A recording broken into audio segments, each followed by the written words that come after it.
2년 미만으로 소유했던 주택에 대한 특별세, 요번에 부동산 정책으로 정부가 발표를 했고요. 양도 이익의 20% 되는 세금을 부과하겠다, 뭐 이런 얘기입니다.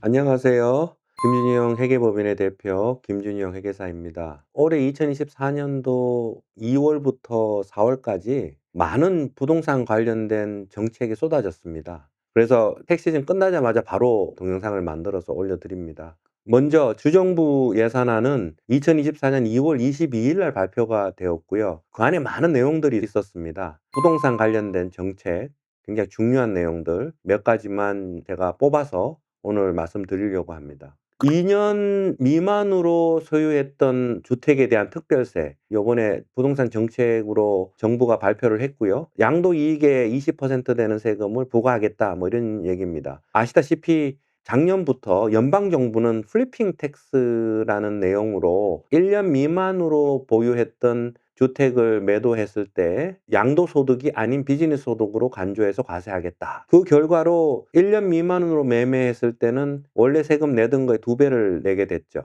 왜냐하면 양도소득으로 간주됐다면은 이익금의 50%는 면세가 되기 때문에 세율이 반인 건데, 이제 비즈니스 소득으로 간주하겠다는 얘기는 이제 100% 과세하겠다는 얘기니까 원래 내던 양도세금의 2배를 연방세로 작년부터 시작을 한 거고요. 이제 올해 발표된 BC주 플리핑 텍스는 연방정부와 유사한데 기간을 1년 미만, 2년 미만 이렇게 두 구간으로 나눠서 과세하겠다 이렇게 되어 있고요. 내용을 보면 양도이익의 최고 20%를 과세하겠다. 그리고 1년 미만으로 팔았을 때는 그냥 아무런 면세나 절세 조건 없이 원래 내던 BC정부 소득세에 추가해서 양도이익의 20%를 하겠다. 그리고 1년 이상부터 2년 미만으로 보유한 주택에 대해서는 20%에서 0% 사이로 보유 기간에 따라서 감소세율로 적용하겠다, 그 얘기고요. 2년 이상 되면 특별 소득세는 없어집니다. 적용 시점은 2025년부터 매도한 주택입니다. 그래서 2024년 올해 안에 매도하시면 이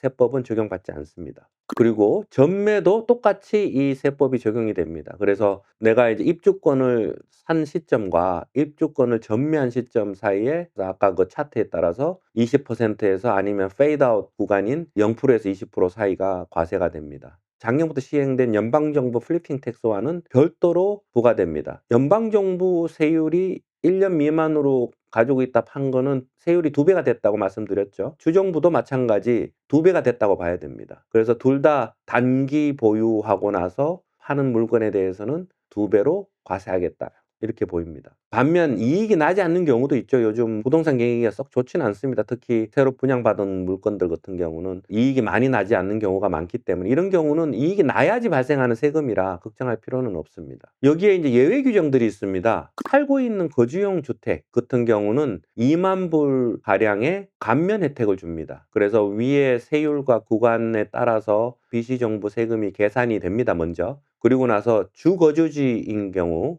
그런 경우는 2만 불을 차감하고 나머지 차익 나는 것을 추가로 내게 됩니다. 주거주지인 경우는 10만 불 이익까지는 2년 미만으로 뭐 매도를 해도 세금이 없다고 봐야 됩니다. 이 세법의 목적은 당연히 투기를 막는 거죠.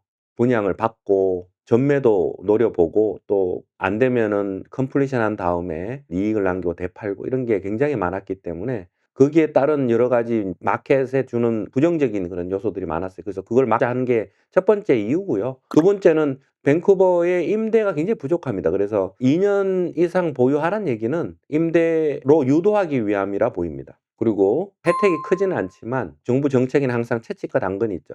첫 번째 말씀드릴 당근은 BC주의 취득세 면세 조건이 완화됐습니다. 생애 최초 집을 구매했을 때 면제되는 퍼스트 홈 바이어 이그젬션이 과거 50만 불에서 83만 5천 불로 대폭 인상되었습니다. 현실적이죠, 요즘 마켓을 봤을 때. 83만 5천 불부터 86만 불까지 2만 5천 불 정도 되는 구간은 조금씩 줄어서 86만 불까지는 완전히 없어진다, 뭐 이렇게 돼 있고요. 이 면제를 받기 위해서는 조건이 있습니다. 시민권자나 영주권자여야 되고요. 적어도 구매 1년 전에 비시주에 살고 있거나 과거 6년 중에 2 년은 비시주에 세금보고를 했었어야 되고요. 그리고 과거에 본인 명의로 주 거주지를 어디에서든 소유한 적이 없어야 됩니다, 한국 포함해서. 또 이 집은 주 거주지로 사용해야 됩니다. 그래서 임대로 사용하는 부동산에 해당 사항이 없고요. 그리고 두 번째 이그젬션, 뉴얼리 빌트 홈, 신규 분양 거주용 주택 구매자를 위한 이그젬션, 4월 1 일부터 75만 불에서 과거 110만 불로 인상되었습니다. 그리고 여기도 페이드 아웃 피리어드가 있습니다. 110만 불에서 115만 사이 5만 불 가량은 점점 그래주얼리 없어져서 115만 불부터는 아예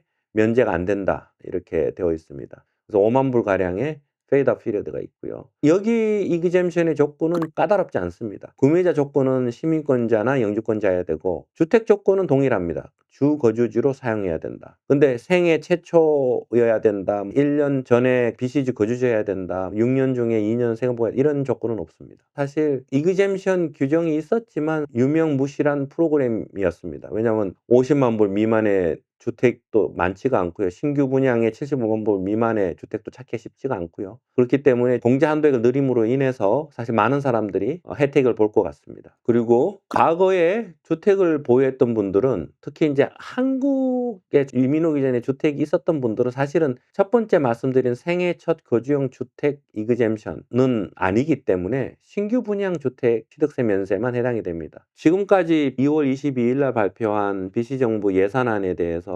말씀드렸습니다. 다음 영상은 연방 정부에서 발표한 연방 정부 예산안에 대해서 말씀드리겠습니다.